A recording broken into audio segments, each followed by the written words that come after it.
A happy and blessed afternoon, Super K kids. I am your host, Teacher Lani, your learning buddy in this episode. I will take you to another fun and learning journey in our Super K Teleskwela. For this special episode, all you need to do is sit and watch as I gradually unfold all the activities which you will surely enjoy while at the same time learning. In this episode, you will be able to allocate budget for basic and social needs such as food and clothing, shelter and education, social needs, social and moral obligations, birthdays, baptisms, etc., family activities, school affairs, savings and emergency budget, health, house repair. You will also be able to prepare feasible and practical budget and manage family resources efficiently. Let's go, kids! It's time to start your learning adventure, the Super K Teleskwela. And as you perform its learning activity, get hold of your modules and your paper and your pen. Well, are you now ready to accomplish your first learning task? If so, listen well as I flash on the screen the activity you need to answer. Using your answer sheet, let's identify what you know about the lesson by answering the questions based on the pie graph. Question number 1. What is a graph all about? A. Monthly expenses. B. Budget allocation of 18,000 pesos monthly family income. C. Monthly savings. D. Monthly family income. Question number 2. How much is allotted for food? A. 5,200 pesos. B. 6,200 pesos. C. 7,200 pesos. And letter D. 8,200 pesos. Question number 3. How much is allotted for education? Letter A. Is it 3,600 pesos? B. 4,600 pesos? C. 5,600 pesos? And letter D. 6,600 pesos. Question number 4. Which has the highest amount allocated? A. Food. B. Savings. C. Education. D. Housing. And question number 5. Which has the least amount allocated?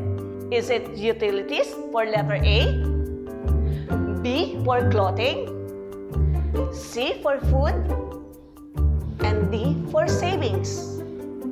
Time's up, kids! Let's now check your answers. What is the answer on the first question? Correct! It's letter B. How about the second question?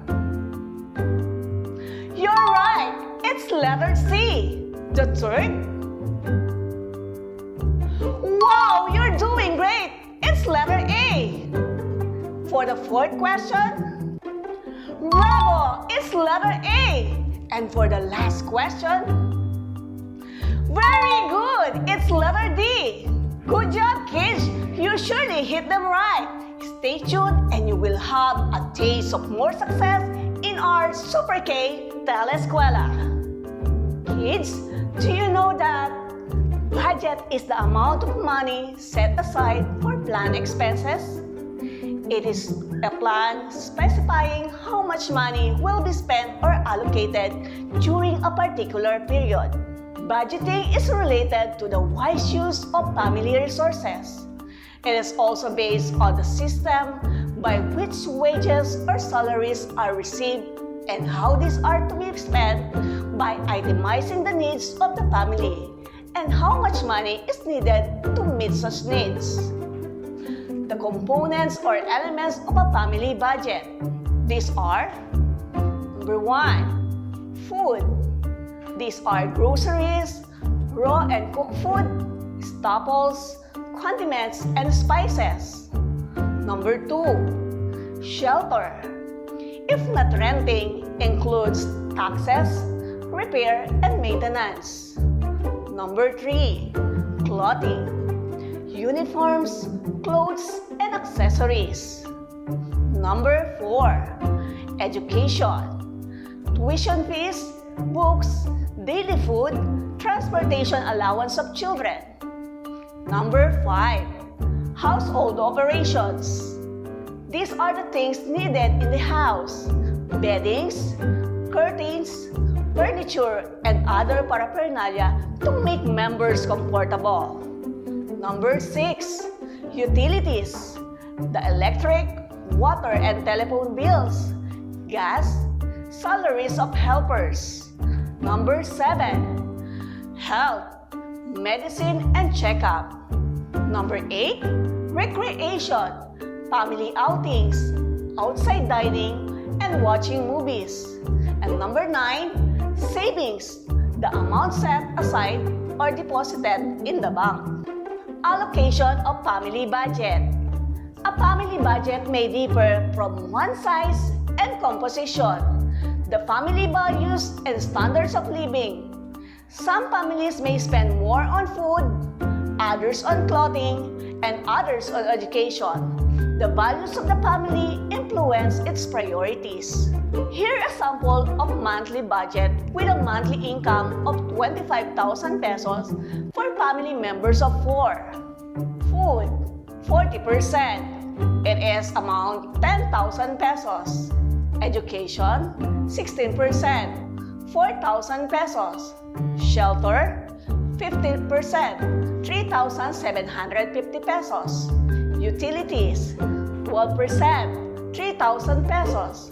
Household operation, 6%, 1,500 pesos.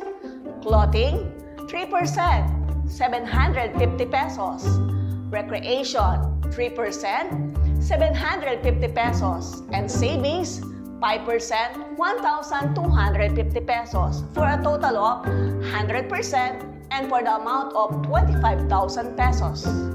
To solve for the amount, let's multiply the percent of the budget allotted to the total monthly income of the family. Example, if we have 25,000 is the total income of the family, let's multiply it by 40% and we will get the answer of 10,000 pesos. To solve for the percentage of the budget allotted, let's divide the amount allocated to the total monthly income of the family, then multiply by 100.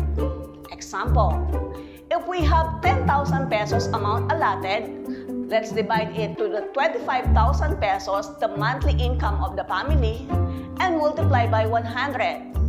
Our answer is 0.4. Multiply by 100 is equals to 40%. Kids, do you know how to manage your family resources efficiently? Here are some tips. Inform all the members of the family about the budget. Make adjustment to your budget as necessary. Keep within the amount allocated for budget items. Choose a simple lifestyle that you can sustain with your earnings. Buy only things that you are needed. Schedule your expenses. Follow a shopping and marketing schedule. Avoid making unscheduled, unplanned purchases, especially at a store you are not familiar with. Teach the children to spend their allowance wisely. Conserve energy and other utilities. Recycle or reuse materials. Repair appliances and furniture as needed. Take good care of your belongings. Buy products that are good quality and reasonable price. Develop the habit of walking short distances. Kids, were you able to jot down all the mentioned elements or components of family budget? How about the ways on how to allocate the family budget? I'm really glad that you fully understand our lesson for today. If so, get your paper and pencil and continue learning by answering this activity. For your first activity, let's identify the components of a family budget. Write your answers in your notebook. Number 1, underwears, jackets, t-shirts. Number 2, house repair, house rental, amortization. Number 3, rice, coffee, bread. Number 4, salary of workers, water bills, telephone bills. And number 5, deposits, investments, and insurance. For the second activity, let's put a check if the statement shows proper allocation of budget and cross if it is not. Number 1, I save a part of my daily allowance for future use. Number 2, I buy things even they are not allotted in the budget. Number 3, I stick to my market list when buying. Number 4, I recycle my used notebooks, pens, etc. so that I can use it again. And number 5, I always buy new clothes. When I return, I will be revealing the correct answer. So stay tuned after a short break. I prepared a trivia question for you kids. Let's think about this. Do you know who the father of budget is?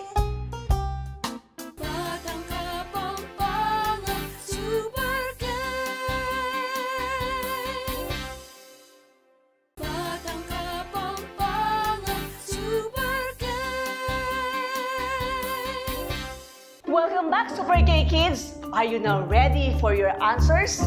Let's see if you'll get a perfect score. What components of family budget does number 1 shows? You're right! It's clothing. In number 2? Correct!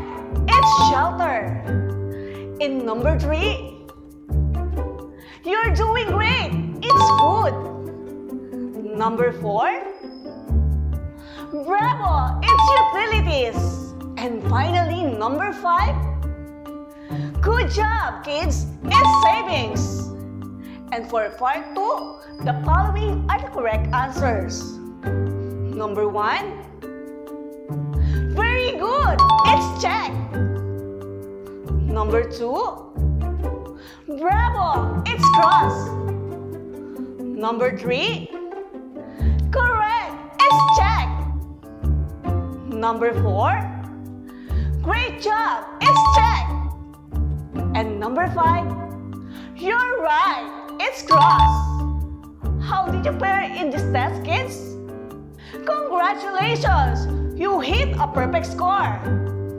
If not, there will still be another activity for you to make up.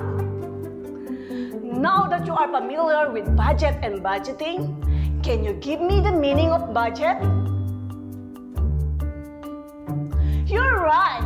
Budget is the amount of money set aside for planned expenses. How about the meaning of budgeting? Very good! Budgeting is related to the wise use of family resources. Wow! You really listen and watch attentively in our discussions. This time, I want you to enumerate the components or elements of a family budget. Great job, kids! They are 1. Food 2. Shelter 3. Clothing 4. Education 5. Household operation 6. Utilities 7. Health 8. Recreation and number 9, savings. Kids, knowing the different components or elements of family budget, it helps us to determine which will give us priority in budget. It also helps us to manage our family resources efficiently. After hearing you the correct answers, I believe you are now ready for our final task. Again, ready your paper and pen and try this activity. This activity is about how to manage family resources efficiently. To answer this part, you need to write true if the statement is correct and false if it is wrong. You may write your answer in your notebook. Number 1. Teach the children to spend their allowance wisely. Number 2. Inform all the members of the family about the budget. Number 3. Buy all the things that you want. Number 4. Recycle or reuse materials. And number 5. Throw away all the appliances and furnitures that are broken and buy a new one. For the next activity, I want you to fill out the table to complete the monthly family budget using 20,000 pesos as the total income of the family for 1 month. Okay, Super K kids, let's see how well you did in these last activities. Listen attentively and check your answers. What is your answer on item number 1? You're right! The answer is true. How about item number 2? If your answer is true, you are correct. For item number 3, bravo, it's false. How about item number 4? Very good, it's true. Finally, for item number 5, correct, the answer is false. Great job, kids! Now let's fill out the chart to make the family budget for 1 month.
Congratulations, Super K kids! You really did well in this episode.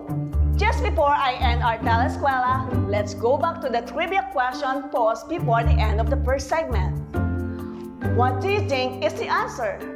Congratulations! You are indeed correct! It's Prasanta Chandra Mahalanobis. Did you enjoy our session today, kids? I do hope that you learned a lot from our learning adventures. How about giving yourself a great job clap? Again, this is Teacher Lani. Please tune in again tomorrow, same time, same station for another learning journey with our Super K Teleskwela. Till then, happy viewing!